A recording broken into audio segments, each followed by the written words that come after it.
What is your own origin story for your leadership journey? My leadership journey came in multiple parts. There was a version of me in my 20s, a version of me in my 30s, a version of me in my 40s. So I'll talk about the real journey of mine that started probably when I was in my 40s.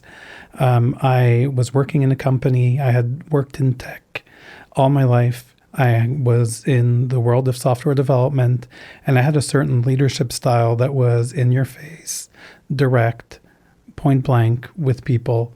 And in the tech world, it was fine, and people appreciated me for it. And at one point, I started working with the methodology team in a company. I had left the tech world and I joined the methodology team.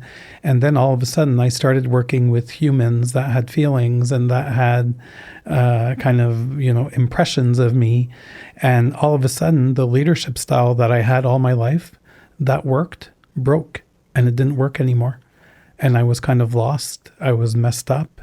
And I could see that what the feedback that people were giving me on my leadership was the opposite of what I was trying to do. And that was very painful. So I had to reinvent myself. And that's when I started my journey along tribal leadership.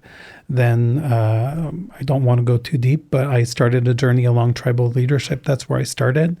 And through that, I found my way to co-creative leadership. I found my way to doing the work and developing myself.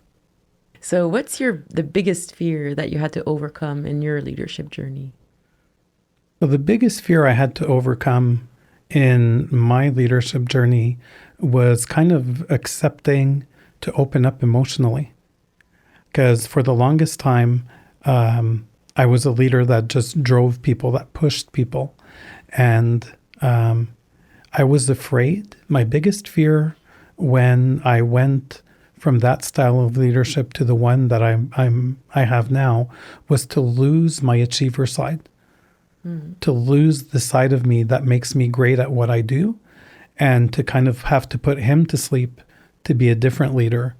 And it's always a balance for me because that side of me calls out to me every once in a while. That side of me loves achieving, loves getting stuff done. And I have to make sure one doesn't suppress the other and vice versa, both ways. I wanted to ask a follow-up question, but I won't. Go. No, I was going to ask, so is it about like letting your emotional side live, but also, was it a fear of being too emotional or? Well, I always was a very emotional person when I was a child and when I was a teenager, and my father never really knew how to deal with me because of that. And that created a thing where eventually I kind of closed up. And my father passed away when I was 20, and then I kind of got lost a little bit because everything I did was to get validation from my father. And then I needed to get validation from my colleagues and my bosses and leaders. And eventually I had to learn to move away from that and just do things for myself.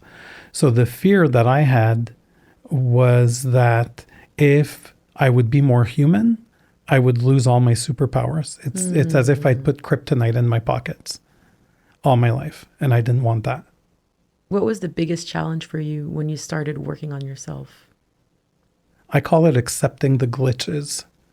I remember when I did my coaching course a long time ago, I was very closed off, but I had reached a place in my career where I was starting to open up emotionally because I realized that the people didn't want their raw coach. They wanted a more human and empathetic coach. And eventually it became kind of a game for me where I would let the genie out of the bottle. I'd let my emotional side out when I was with clients. And then I'd say, okay, go back in the bottle, Mr. Genie. Thank you for helping out. All good. And one day I was coming back from a client and literally I asked the genie to go back in the bottle and the genie told me to bugger off. And then I ended up going to clients and I was very open emotionally and I was crying for nothing at clients. And it was this very weird place in my life. And when I went into my coaching course, it's kind of, I felt naked all the time. I literally felt completely naked with these people that were in the course with me, for them being kind of normal, so to speak. And I was the one that was abnormal because I felt so naked. So I remember being in those courses, the first few sessions that we did, and those people were you could see they were holding back their tears and everything. And I was just broken. I couldn't speak. I was trying to speak, and I was speaking like this, literally, because I was so choked up. The Gollum voice. The Golem voice, yeah. And eventually we reached the point where we moved away from that and more in the coaching stuff. And then I could see them shaking in their boots. And I was the one that was like, no, I know this. This is my work. I'm comfortable here. But for me, overcoming, being open, reopening up emotionally was the hardest part. Mm.